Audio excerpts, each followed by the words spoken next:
GP Solo podcast. We're joined by Robert Eckert. He's joining us today to talk about the perils of practicing international criminal law. Now, one of the things that I do like to ask Robert, you were an assistant state attorney back after you graduated from law school. How did you end up in this wide international world? Give me a little bit about your background so our listeners can place you in their international man of mystery category. Thank you, Lynn and Molly. So after I left the state attorney's office here in Florida in the 6th Judicial Circuit as a prosecutor, I went into private practice and was doing criminal defense like many former prosecutors do. And then I was introduced to a gentleman who was doing business in Cuba, and that was in 1998. So in 1998, if the listeners have any recollection of events that have transpired with the Cuban government and the United States since the overthrow by Castro of the Batista regime, there's been an embargo against the country of Cuba since 1959. So my client was doing business, a person I met, I should say, he wasn't a client yet, was doing business in Cuba, and I became interested in what he was doing there. And so he introduced me to some of the things that he was engaged in. And at the time, it was very difficult to do business in Cuba because of the embargo, the Trading with Enemy Act, the Helms-Burton Law, and really that law, which was enacted by Congress, has only been loosened by executive orders. And really what we've seen is those executive orders have been loosened really primarily through Democrat administrations of the United States. So for instance, Bill Clinton relaxed the travel restrictions to Cuba, and then we've seen more tightening with Bush, and then the Bushes, and then loosening again with Obama with travel restrictions. But there is a carve out for certain travel that's permitted by the Treasury, U.S. Treasury Department, in an office within U.S. Treasury called the Office of Foreign Asset Controls, which requires you then to have a special license to travel to Cuba, issued by by OFAC. And the exceptions are if it's for humanitarian, religious, charitable, or sporting events, then you fall within the exceptions. So this person got me involved in going to Cuba, representing him. And then I eventually, during that time, went back to Stetson University College of Law to get my LLM degree in international law, which I then completed. And then I continued in some capacity practicing international law. But it wasn't until 2014 or 15 that I began engaging in or practicing in international criminal defense, with particularly focused on Colombia and the maritime narco trafficking. And I was introduced to that by a friend of mine, actually, who is a DEA agent. And he was part of a special task force here located in the Tampa area by DEA, and it's called Panama Express. And this is a specialized task force set up by the United States Drug Enforcement Administration. And the Panama Express Task Force, it coordinates, is specially designed to coordinate narco trafficking, maritime narco trafficking, particularly off the north coast of Colombia. And the task force would be called Pan-Ex North, of the agents that focus on transnational, transatlantic shipments into the Gulf, out into the Atlantic, maybe into Europe, for cocaine distribution. That's the Pan-Ex North sector. And then Pan-Ex South of the DEA task force would be the same, but just off the western coast or the southern coast of Colombia into the Pacific. So he got me involved with that to an extent, with a cooperating witness that was being used by DEA. And once I represented this individual, then referrals kind of came in, Lynn, from those folks, from his friends, from other targets, from other defendants waiting extradition. So that's kind of how I and then it just kind of exploded from there. I guess you would say. So you developed this wonderful book of business, and all of the those needing defense services have found you.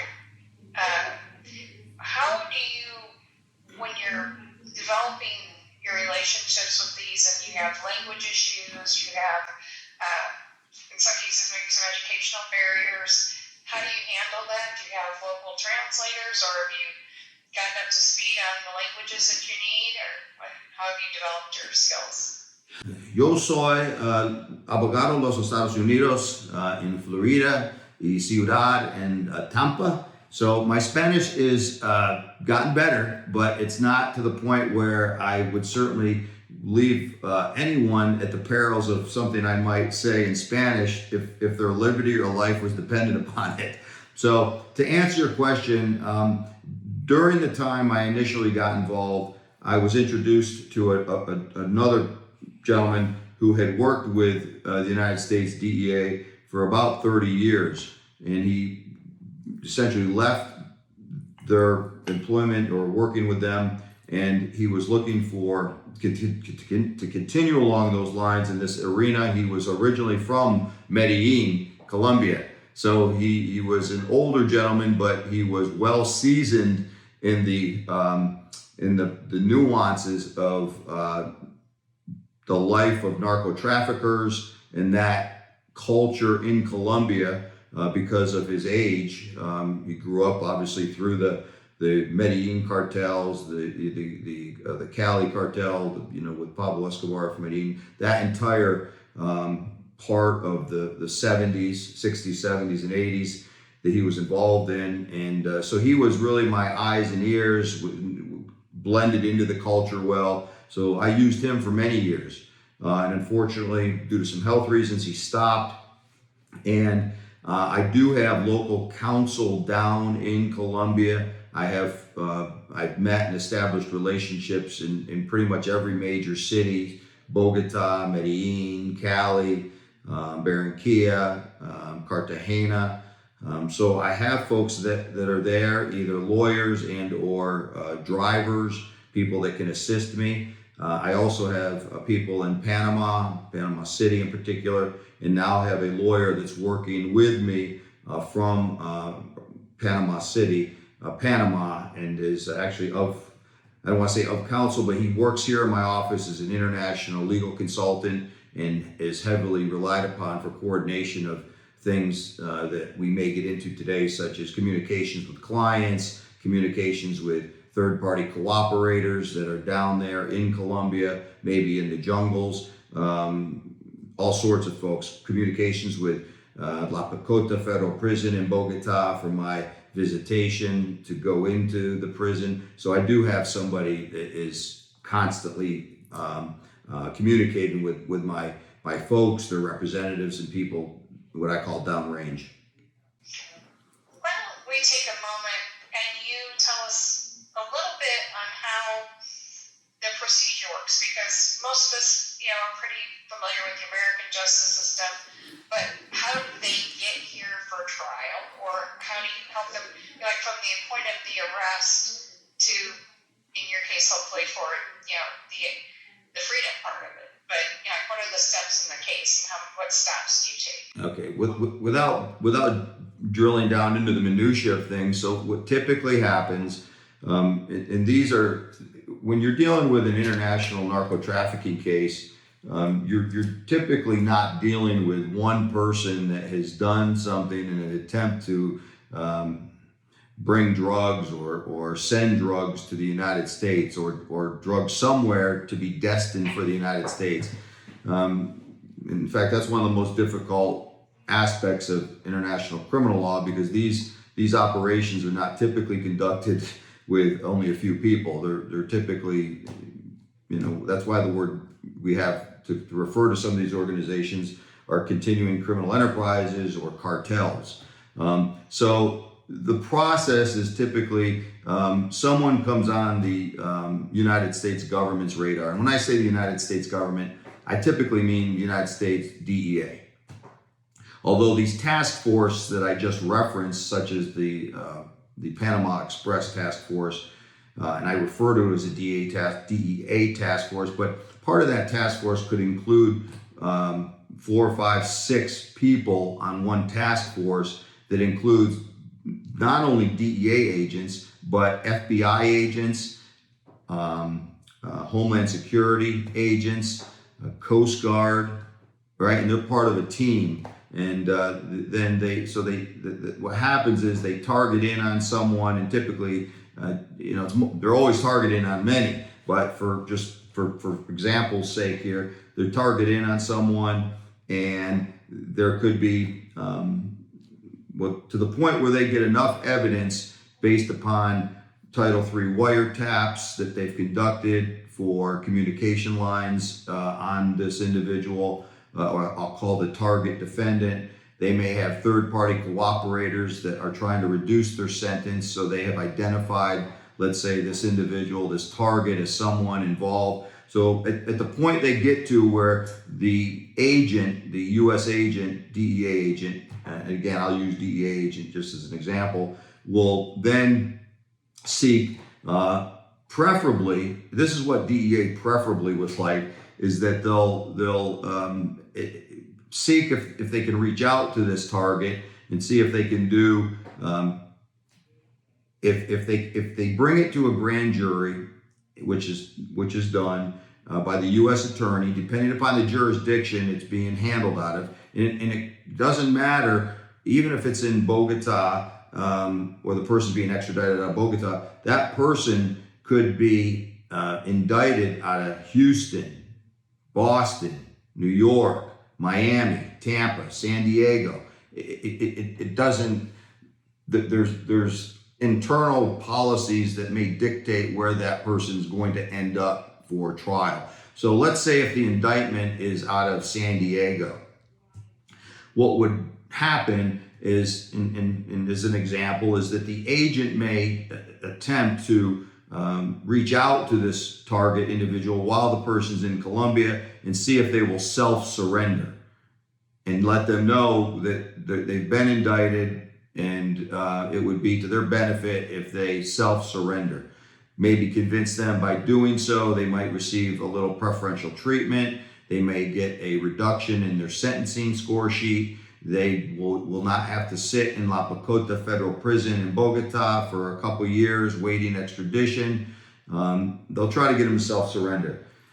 If that doesn't work, the process then proceeds to a U.S. attorney typically would want what's called a provisional arrest warrant. We refer to them as PAWs.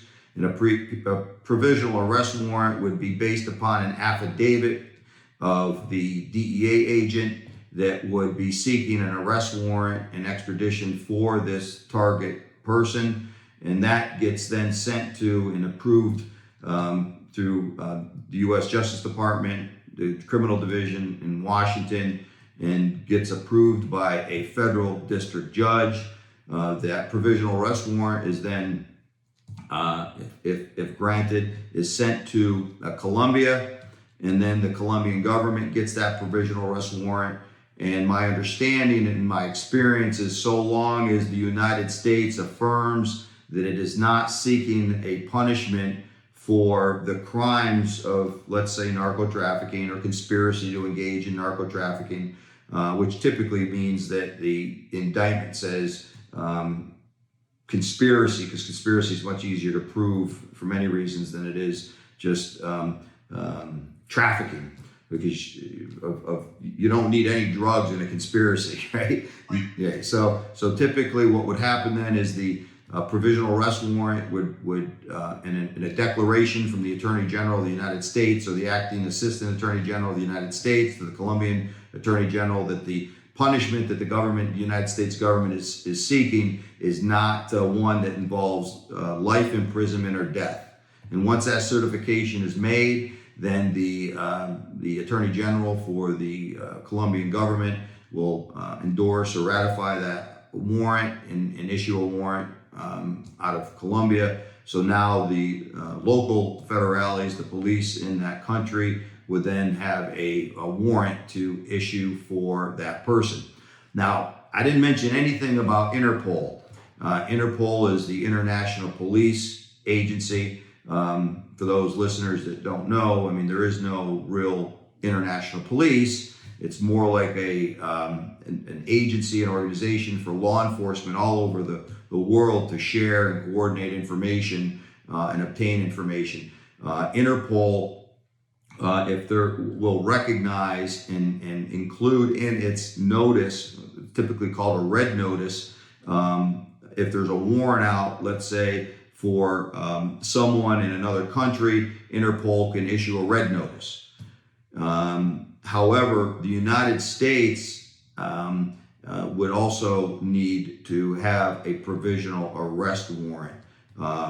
It would not simply act upon only a provisional arrest warrant, or the country of Colombia would not recognize just an Interpol red notice that this person's a wanted fugitive. It would also require this provisional arrest warrant, which has been based upon a probable cause affidavit submitted to the Department of Justice and then approved by a U.S. District Court judge. So that's Interpol in a nutshell. But many times you have both. You have an Interpol and a provisional arrest warrant. And then at that point, if the person still is, sometimes the person's still offered an opportunity to self-surrender, but if they don't, then it's just a matter of time to see if that arrest warrant is executed, and the person is then taken into custody, and then they are generally, at least from all my experience, put into custody in Pacote Federal Prison in Bogota, where they wait through the extradition process. And of course, that could be speeded up if they waive extradition. Okay. All right. So that's how we get them to court. Now, one of the things that is out there, you were talking about that there's just not one person. So how do they calibrate the individual's responsibility for the group criminality? You know, I've got my drug ring, and you only capture one of us. So how do you calibrate it when you're trying to work, through this problem with your client? So the U.S. sentencing guidelines are rather specific and somewhat difficult. Generally speaking, some of the biggest fights that are had between the U.S. prosecutors and defense attorneys are on the sentencing guidelines.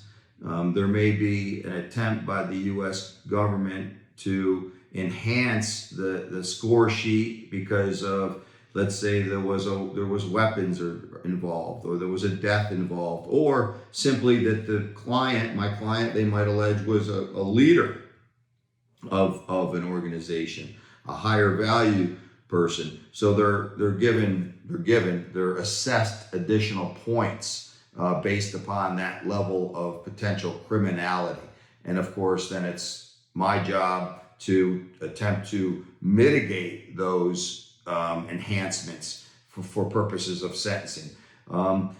What's difficult, and what we see happening in 2016, the International Drug Trafficking statute, which is often referred to 18 U.S.C. 959, that was amended by Congress, and the mens rea element of the statute that's necessary in every criminal case, right? So you got to prove beyond a reasonable doubt that this wasn't an accident, which would be a negligence standard. This was the intentional act of someone to commit a crime.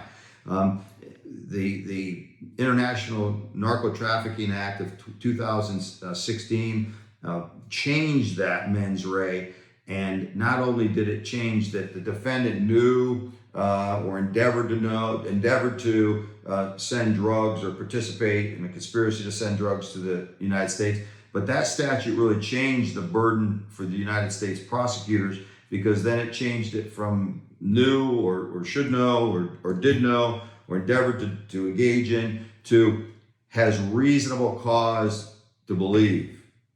So that really lessened things for a prosecutor to get a conviction. And why did it do that? And there was a case, I believe, out of Miami, but it gave some of the elements of why it would be easier. Maybe the drugs were being shipped from a Colombian organization to a Mexican entity, cartel, and the Mexicans then took it from there. So there was much defense ability to say, well, my client just sent it to Mexico. He didn't know it was going to the United States. He didn't know its final destination. But the problem there in this one particular case out of the Southern District is when the receiver of the drugs changed it from Mexico City to a location which I believe was only a few miles from the U.S. border in Mexico and Texas. The money that was being paid for the shipment was approximately $6 million for I believe it was 1,000 pounds of cocaine. And the money was paid in U.S. currency. It was paid over a course of time, which they said, well, it's because the shipment had to be sold in America first to get the money paid back to the distributor. So they looked at all these factors. So in that particular case, and by the way, this one defendant that I'm just discussing right now, this case, he had previously lived in the United States and had a prior possession and may have been a sale and possession charge for cocaine. So they said this guy knew or had reasonable cause to know his 1,000 pounds of cocaine were destined for the United States, right? So assessing culpability is sometimes, when you're dealing with organizations, is difficult. And when you're dealing with a maritime narco trafficking, what makes it even more onerous to a defense is that if you have a vessel, if you can picture a vessel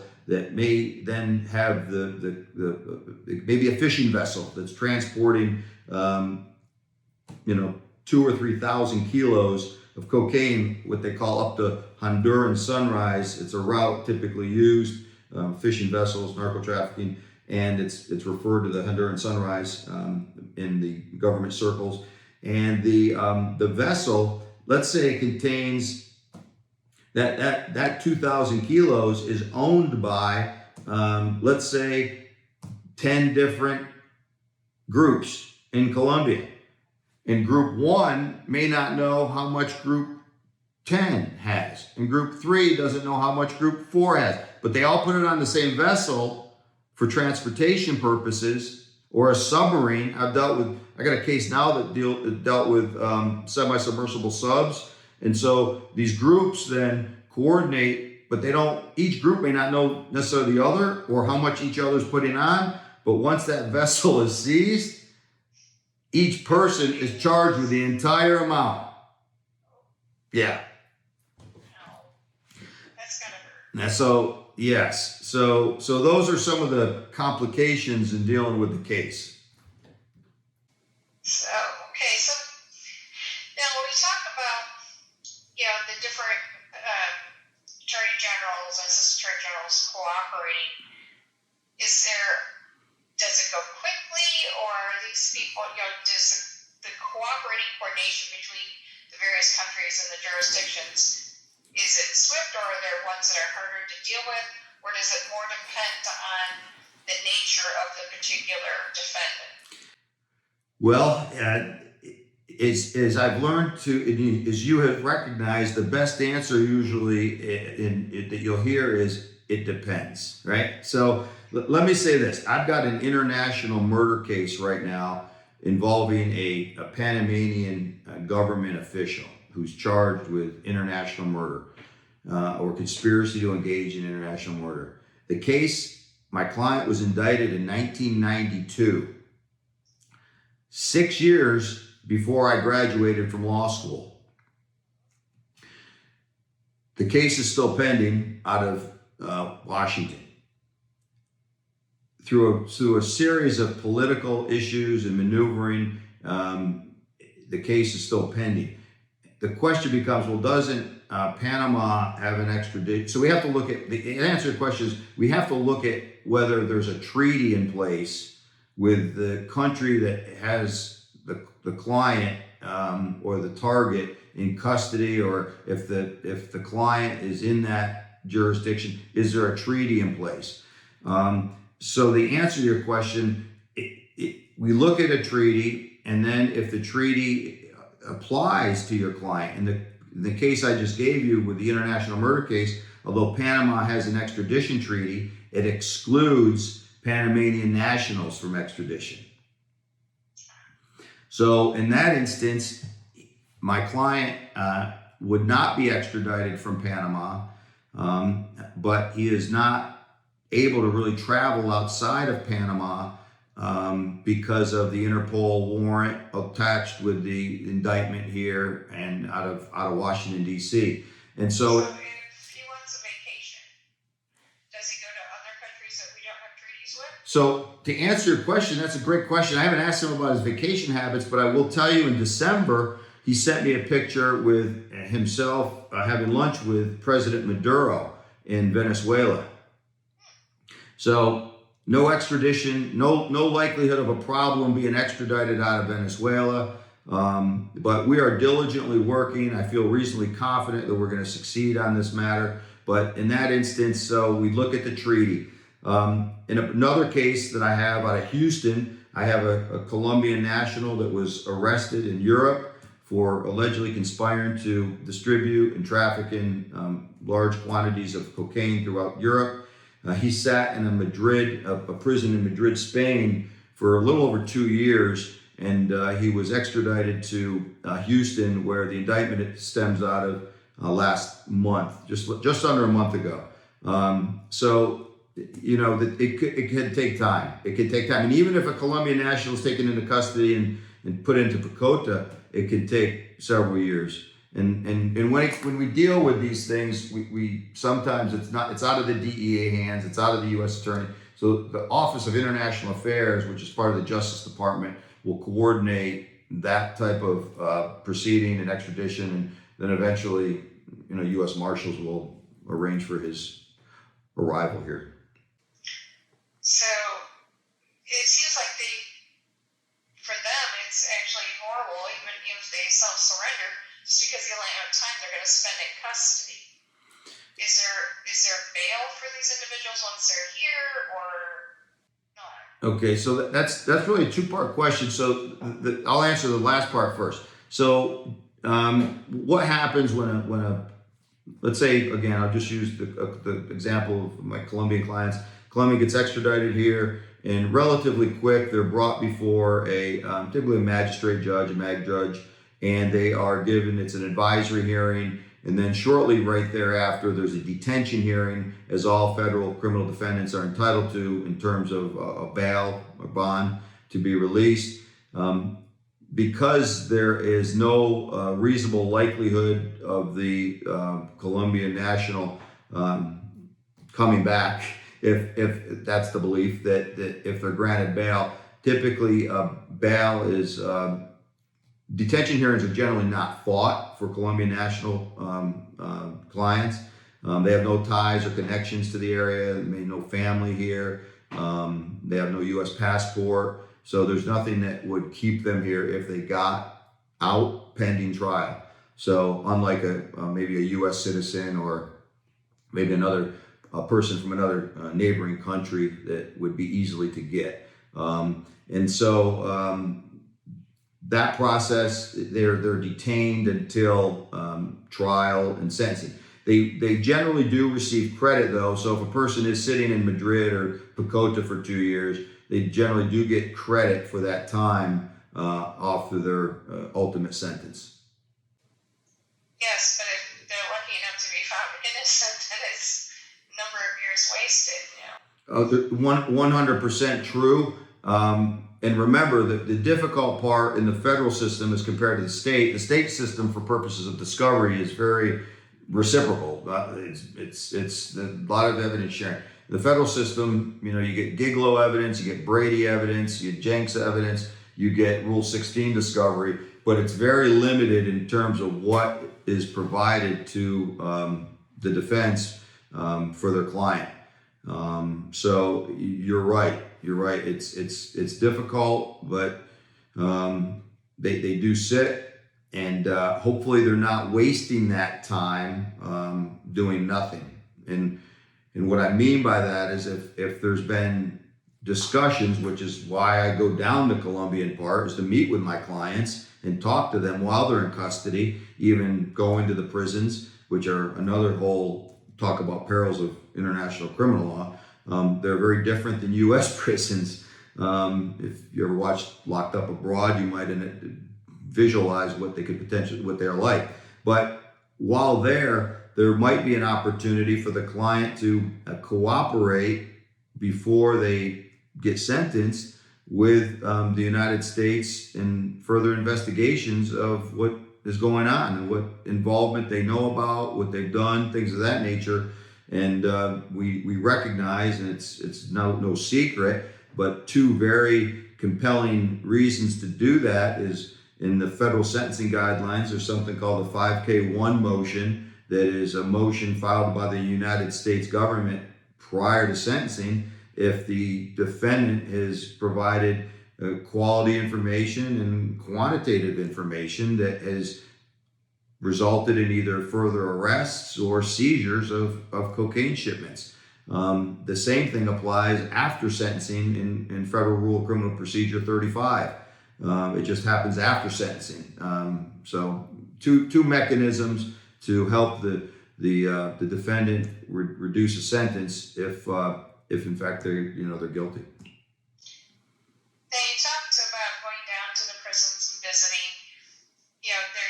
When you're visiting your clients in custody, what type of special things do you have to take care of for your own safety when you do this, as well as maybe helping to make sure your client's in a safer prison situation versus a dicier one? So, again, I can't describe the Cota Federal Prison justly in words. It's U.S. prisons, whether it's the state prison system or the Federal Bureau of Prisons, it's just very different down there. In Colombia, gaining access to clients is not easy. And once you do gain access and get into the prison, you may be in a population of 3,000 or 4,000 inmates that are kind of roaming freely within the prison. Jail cell doors open. Some of my last clients that I had from Cali, Colombia, that were there were, I guess, how do I say this? They were in a position in what they did to have their own security within the prison. And while we met, I had some gentleman bringing me empanadas in the main courtyard with coffee. And not to get graphic, but at one point I had to use a bathroom and walk through this 3,000 person population, not knowing what could potentially happen. So you're always on a heightened alert for anything that could happen. I'm a white guy with green eyes. I don't wear prison garb, although I will say this, my clients there were wearing very nice Louis Vuitton belts and had, other things in the way they were able to stay there without me giving up too much information, that made it relatively comfortable as they could be. And so, but I was not allowed to bring obviously any electronics or anything in. I could bring a pad of paper and a pen. But on my way to the restroom, there was two restrooms. There was one that had a line of probably 70 or 80 people waiting to get in, and another restroom that was completely empty. And there was a rather large Colombian man standing outside the empty one. And I was told by my escort, "Senor Eckert, baño." He pointed to the bathroom with nobody in it. Proceeded to hand me a roll of toilet paper and said, "I'll be here when you get back." So I went to the restroom. Nobody was in there, just me, and came out relatively easy. But in those situations, what I saw exchanged for the benefit of that, I thought was probably phone cards of some capacity, because those are valuable in a prison. But it's a quid pro quo. there's gangs in prisons. There's different cartels in prisons. I mean, they're very the ratio. I don't recall seeing any guards, if any. It's kind of a hairy situation. When I was down there last week, we were attempting to do it through Zoom because of the COVID problem now, which is much more preferred for me. But there's still nothing like sitting one-on-one with your client and talking to them. The other issue comes up with certain administrations within this prison in Bogota have changed, and certain administrations, wardens have been more lax with attorneys, and some have tightened things up. And I've been there at times where I couldn't even meet with my client with DEA, who we've consented to meet with. They prohibited that. And of course, DEA can't meet with the client in a general populous area, a sector of the prison, for fear that obviously if my client's seen talking to DEA, his life could be in danger because of that. And my client in Houston right now, his brother was murdered just prior to me being retained because of what they perceived to be the brother engaging in some cooperative activities with law enforcement. Yeah, snitches don't do well in any language. Yeah. Even though they may have not snitched, the perception of snitching comes through. Now, one of the things, when you just touched on client confidentiality is, in the settings where you're able to meet with your clients, obviously it poses problems, but is technology also a barrier, or what becomes the hardest part to keeping these confidences? And also, does it blend if you have clients who frequent other similar Honduran sunrises or other paths where you might know something from a prior rep? Client confidentiality is always obviously not only our ethical duty as lawyers to maintain, subject to waiver, but the real concern is you never really know who to trust when you're, when I'm downrange. It could be a government official. I don't think I'm going to hurt my own business by saying this, but I've met federal prosecutors that are Colombian, and the fiscal. You just never know who's, because government officials have been indicted there. People in the Army have been indicted there. You just never know who potentially could be, providing additional information to other people that are not going to help your client. So client confidentiality is always sacred. And one of the big things, Lynn, is upon payment, when I get paid my fees, and let's say I get paid in cash, let's say just take a number, but I'm not going to share with you what those numbers are, but let's say it's I pick up $50,000 in Colombia, and I come back, I leave Bogota. First thing that a person has to do is, like in the United States, but in Colombia it's called DIAN, DIAN, and it's an arm of the Colombian Customs. You would have to go there and fill out a Form 530, which is a declaration of the money that you're leaving the country with. And then because we don't have the same currency as Colombia, they have the Colombian peso, the COP, and we have the dollar. They want to know, where'd you get this money from? That's where the rub comes for client confidentiality. I have blacked out. I bring my retainer. I black out the name of the client, and I tell them that I am prohibited under U.S. law from disclosing the identity of my client. Because what happens is DIAN then will find out, if they do, who paid you the money, and then they go investigate through their channels how that money was received or obtained. And they always want to know, did you get paid in pesos and then convert it, or did you get paid in dollars, right? I have no problem telling them I got paid in dollars, but they really want to know, not so much to mess with me, but they want to go back and look to see and investigate who that person was that paid me. Right. How did that money come to be? Right. And let's face it, I don't think it's a secret, but there's wash houses. You know, that if there's tremendous amounts of Colombian pesos or pesos being used, it goes to a wash house, gets converted to dollars, and that's how the dollars come out of the wash house to get to pay a U.S. lawyer, for instance. So that's a concern. But along those same lines, and then when I enter into the United States, I'm required to fill out a 6059B form. Some people know that as the Customs and Border Protection Declaration. You know, are you bringing in wild animals or animals? You've been around poultry or farm animals.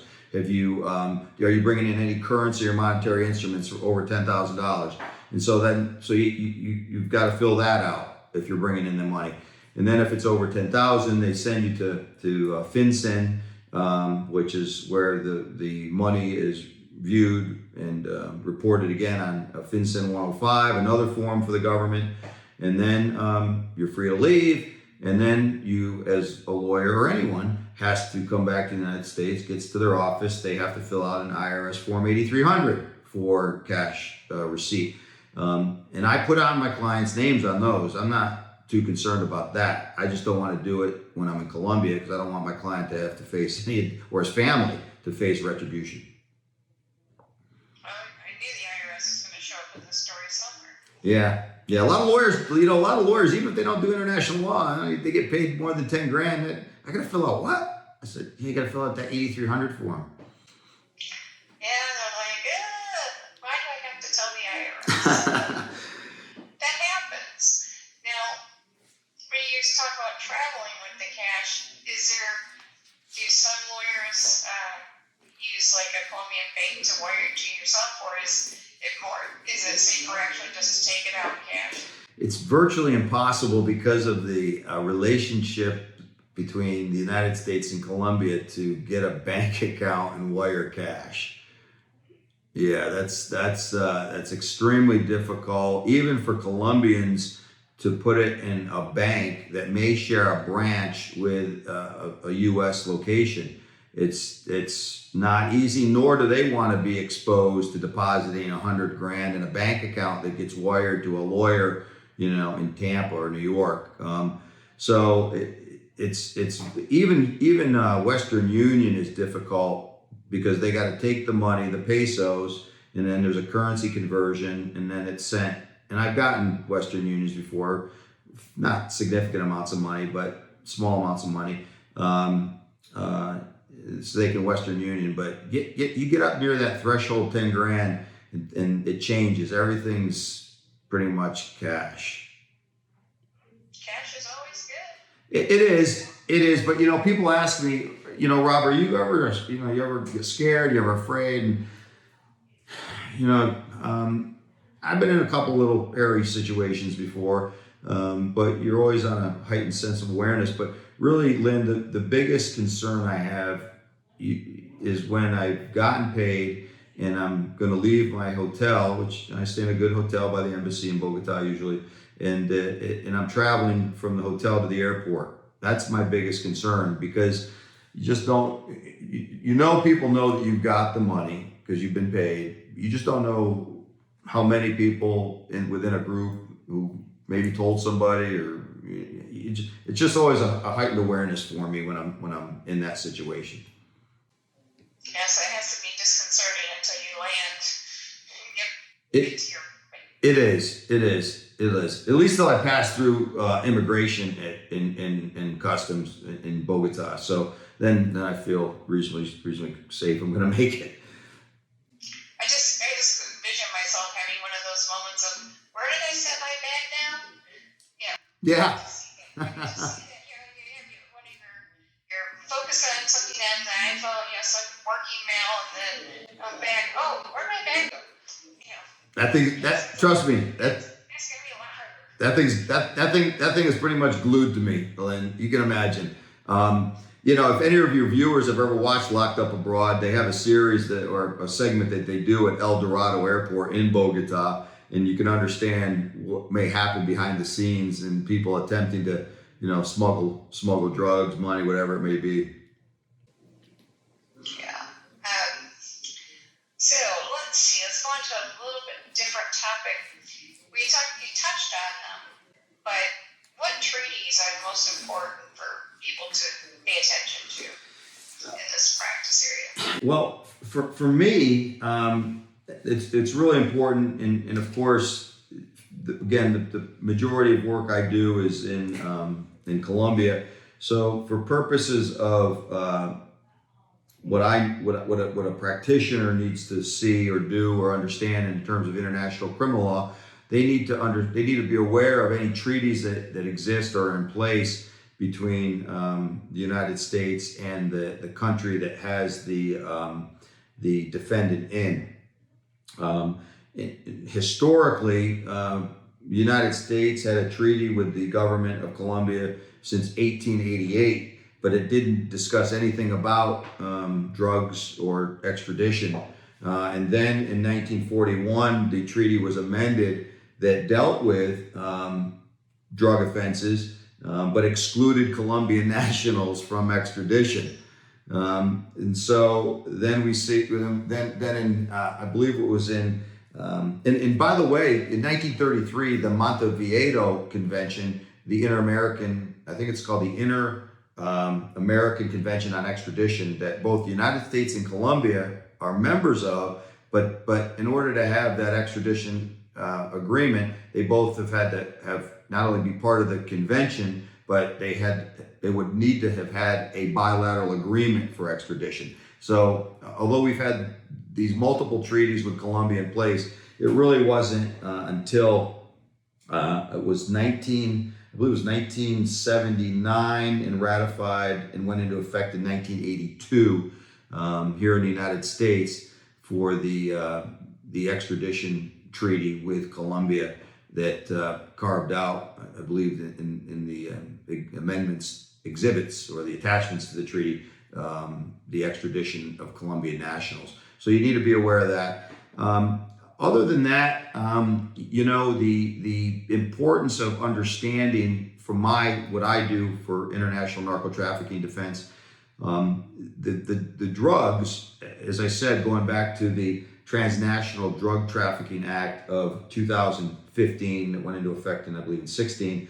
The drugs, the government has to prove that the drugs, the defendant had reasonable cause to know that they were coming into the United States.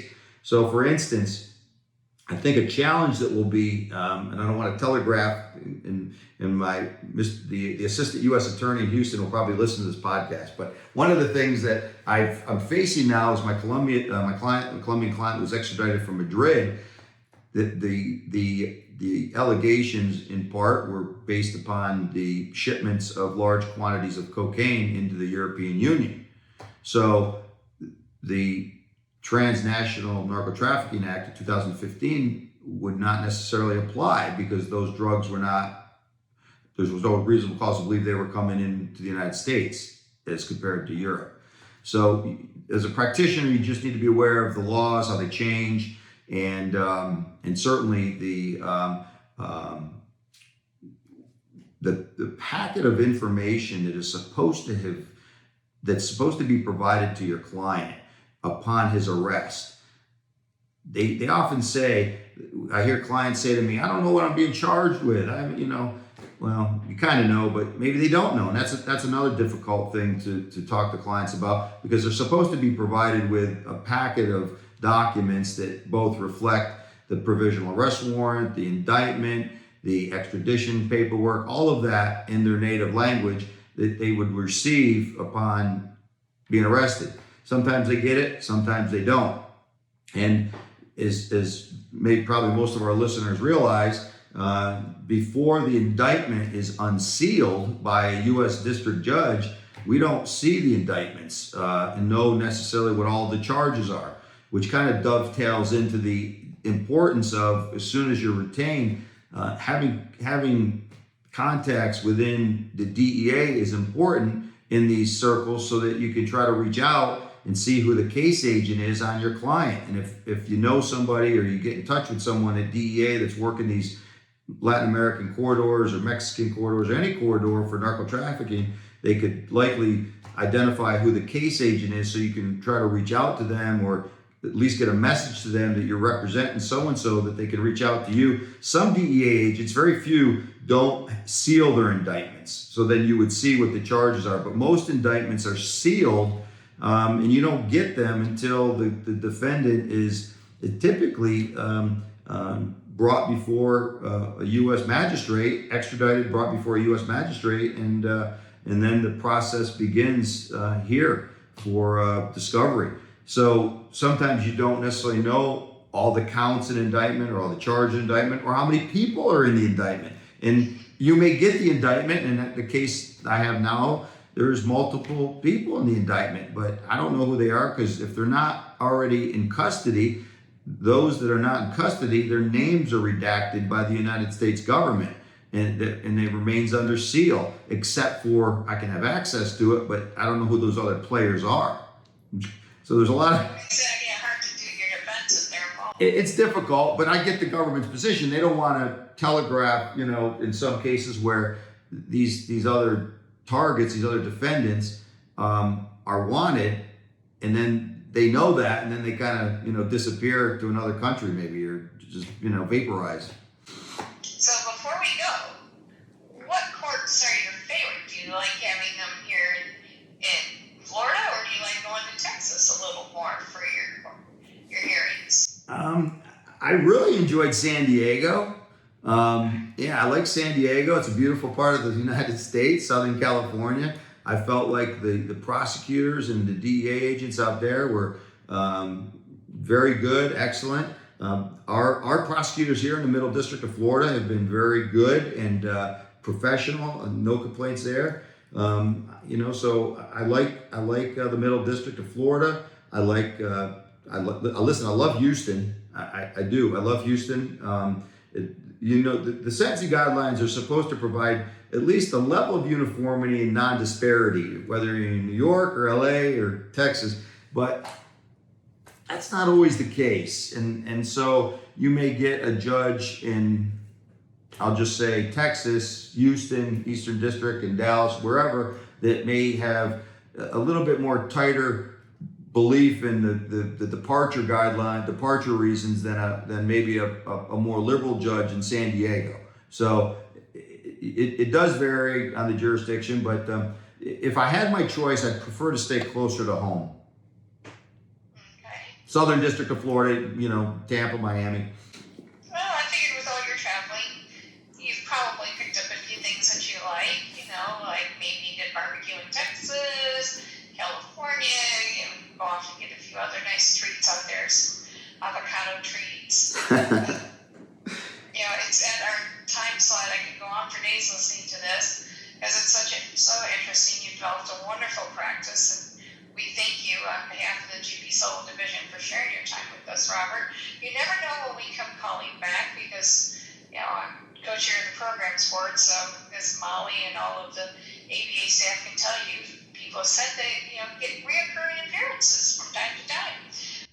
Well, let me leave you with this, Lynn. I just don't do narco trafficking defense. So I'm board certified in business litigation, one of less than 300 lawyers in the state of Florida. I'm licensed in Texas, Florida, and Washington, D.C. But I have a pretty big, massive white collar case, and I was given 4 terabytes of discovery, and I had to look that up. And a terabyte contains roughly 75 million pages. So the government, in my case in Manhattan federal court, I've got about 300 million pages to go through. So if you're not doing anything later and feel like doing some reading, let me know. But that's my next big case that I'll be handling. Oh, we have another one we can ask you for a play-by-play on. Well, at this time, thank you so much for joining us and our listeners.